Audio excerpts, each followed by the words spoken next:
Good morning. अध्याय 2, पहला अध्याय आप पढ़ चुके हैं, प्रश्न उत्तर उसके कर लिए हैं।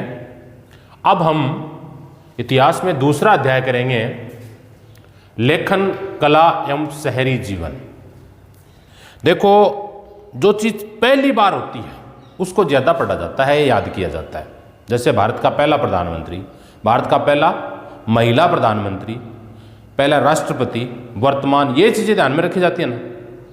तो हम बात करते हैं कि सबसे पहले लेखन कला कहां प्रारंभ हुई, ठीक है, या इसको यह कह सकते हैं कि सबसे पहले शहरी जीवन कहां स्टार्ट हुआ। ये दोनों एक दूसरे पर आश्रित हैं, या यूं कहें एक दूसरे से जुड़े हुए हैं।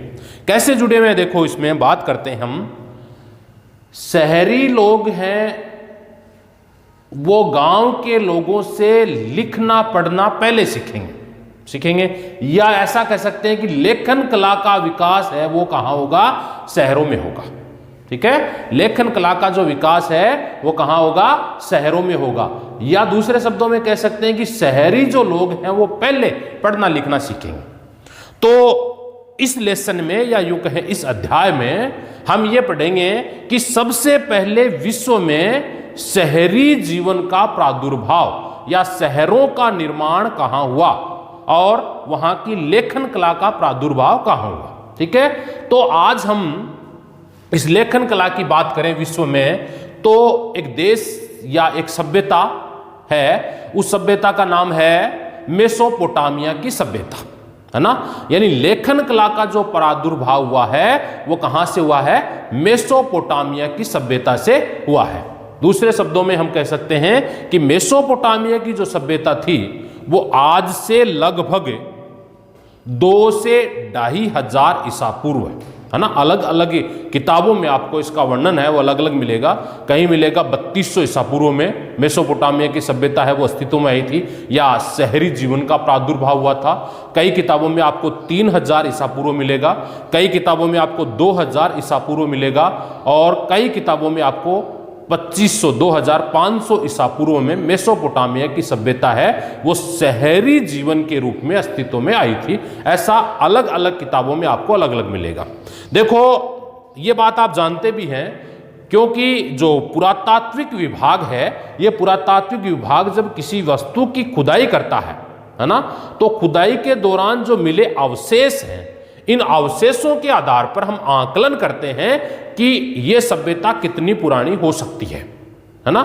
अवशेषों के आधार पर जो भी हमें अवशेष प्राप्त हुए हैं, उन अवशेषों के आधार पर हम यह आकलन करते हैं। तो अब अवशेष, जैसे मान लो आप अपने क्षेत्र की बात करें, अपने शहर की बात करें, तो इस शहर का प्रादुर्भाव या विकास कब से प्रारंभ हुआ यह तो किसी को पता नहीं रहता। लेकिन वर्तमान समय में इसमें कौन कौन सी चीजें स्थायित्व में रखती हैं, कौन कौन सी चीजें इसमें विद्यमान हैं, कहाँ कहाँ दुकानें हैं, कौन कौन सी दुकानें वर्तमान में कार्यरत, ये स्वरूप आप देखने को मिल सकता है। वर्तमान स्वरूप होता ना ऐसा, जबकि उस समय आज से मान लो कि 2000 ईसा पूर्व, 3200 ईसा पूर्व की ये सभ्यता है, उस टाइम प्रारंभिक पॉइंट का पता नहीं है, लेकिन इस सामान्यतः यह माना जाता है कि 2000 ईसा पूर्व से 5000 ईसा पूर्व, है ना। या दूसरे शब्दों में कह सकते हैं 5000 ईसा पूर्व से 2000 ईसा पूर्व के मध्य, 5000 ईसा पूर्व से 2000 ईसा पूर्व के मध्य मेसोपोटामिया की सभ्यता अस्तित्व में थी। यानी लगभग 5000 ईसा पूर्व में इसका प्रादुर्भाव प्रारंभ हुआ होगा ऐसा माना जाता है, और 2000 ईसा पूर्व में जल पलावन, ऐसा एक पुराण जो है उसमें लिखा हुआ है, जल पलावन की प्रक्रिया के कारण यह सभ्यता समाप्त हो गई थी, ठीक है। तो 5000 ईसा पूर्व में इसका वर्तमान, या यूं कहें कि जो सर्वश्रेष्ठ समय था वो सर्वश्रेष्ठ समय था 3200 ईसा पूर्व, है ना। कितना ईसा पूर्व है, 3200 ईसा पूर्व इसका स्वर्णिम काल था। यानी शहरों का पूर्ण विकास हो चुका था। कब, आज 3200 ईसा पूर्व में। और आज से बात करें तो हम, तो 3200 तो ये हो गए और 2020 ये हो गए, तो 2000 ये मान लो, तो लगभग आज से 5200 वर्ष पूर्व है। कितने वर्ष पूर्व है, लगभग 5200 वर्ष पूर्व मेसोपोटामिया की सभ्यता शहरी जीवन जीना जानती थी, या शहरों का यहां प्रादुर्भाव हो चुका था, शहरों का विकास उस टाइम यहां हो चुका था। कब? आज से लगभग 5200 वर्ष पूर्व।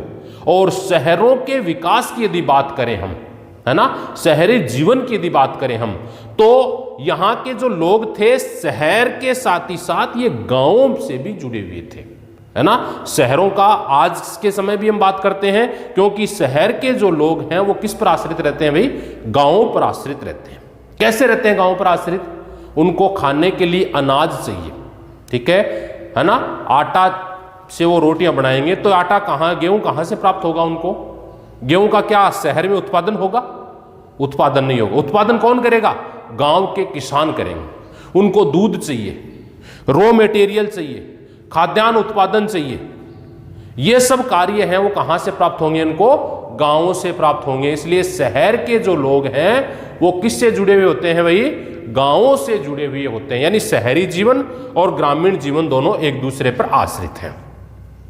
अब हम बात करते हैं शहरी जीवन की। तो शहरी जीवन का उस टाइम जो प्रादुर्भाव हुआ था या विकास हुआ था वो लगभग 3200 ईसा पूर्व में हो चुका था। लेखन कला उस दौरान प्रारंभ की जो हम बात करते हैं, मिस्र नाम सुना है? मिस्र के राजाओं को उस दौरान फराओं कहा जाता था, है ना। मिस्र के राजाओं को क्या कहते थे उस दौरान? फराओं। तो ये मिस्र के साथ इनके संबंध थे। इसके अलावा हम बात करते हैं भारत की जो सभ्यता है ना, भारतीय जो सभ्यता, इसमें कालीबंगा, पहले लेसन में आपने 11th 12th क्लास में पढ़ोगे, कालीबंगा की सभ्यता है, आहाड़ सभ्यता है ना, सिंधु घाटी सभ्यता है, मेसोपोटामिया की सभ्यता के इक्वलेंट है, मतलब लगभग बराबर की हैं। लगभग 2-2.5 हजार ईसा पूर्व ही भारत की सभ्यता का विकास हुआ और लगभग 2-2.5 हजार ईसा पूर्व ही मेसोपोटामिया की सभ्यता का प्रादुर्भाव हुआ, है ना। तो सबसे पहले की बात करें विश्व में, क्योंकि सबसे पहले की बात करते हैं, तो मेसोपोटामिया का जो सभ्यता थी वो शहरीकरण पर विशेष ध्यान देती थी, या शहरों का विकास हो चुका था।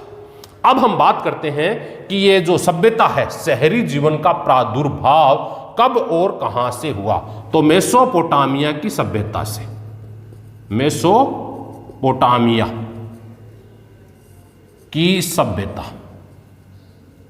शहरों का प्रादुर्भाव मेसोपोटामिया की सभ्यता से माना जाता है, या यूं कहें शहरी जीवन का प्रादुर्भाव मेसोपोटामिया की सभ्यता से माना जाता है। अब ये बात करते हैं भाई, मेसोपोटामिया वर्तमान में तो कहां है ना। वर्तमान संदर्भ की बात करें इसमें, तो वर्तमान में मेसोपोटामिया कहां स्थित है? तो इराक जो क्षेत्र है ना, इराक, ईरान जो क्षेत्र है, ईरान, है ना, ईरान जो क्षेत्र है उस क्षेत्र को वर्तमान संदर्भ में मेसोपोटामिया का भूभाग माना जाता है। अब हम बात करते हैं ईरान में वर्तमान में 2 नदियां बहती हैं, है ना। वर्तमान में नदियां कितना, वही नदियां इस मेसोपोटामिया, जितनी भी सभ्यताएं मिली हैं सभी सभ्यताएं किसी न किसी नदी क्षेत्र के पास रही है ना, किसी न किसी नदी क्षेत्र के पास रही है। चाहे भारत की सभ्यता की बात कर ले तो सरस्वती, सिंधु घाटी सभ्यता सरस्वती नदी के इर्द गिर्द, क्योंकि आज के समय की तरह उस टाइम वहां कुएं नहीं थे, ट्यूबवेल नहीं थी, नलकूपे नहीं थे, इसलिए पेयजल की समस्या और सिंचाई की समस्या को दूर करने के लिए ये लोग नदियों के पास अपना रहवास बनाते थे, या रहने का जो इनका स्थान था वो कौन था भाई? नदियां थी। तो मेसोपोटामिया जो क्षेत्र है, मेसोपोटामिया की जो सभ्यता है वो 2 नदियां हैं, एक तो दजला, है ना, और एवं फरात, दजला एवं फरात, है ना। जैसे एक नदी तो ये है ऐसे, और एक नदी ये है ऐसे, ये इधर वाली दजला है, ये फरात है, ये फिर आगे जाकर एक हो जाती है और अरब सागर बंगाल गिर जाती है। इसके बीच में ये जो क्षेत्र है ये बसा हुआ है।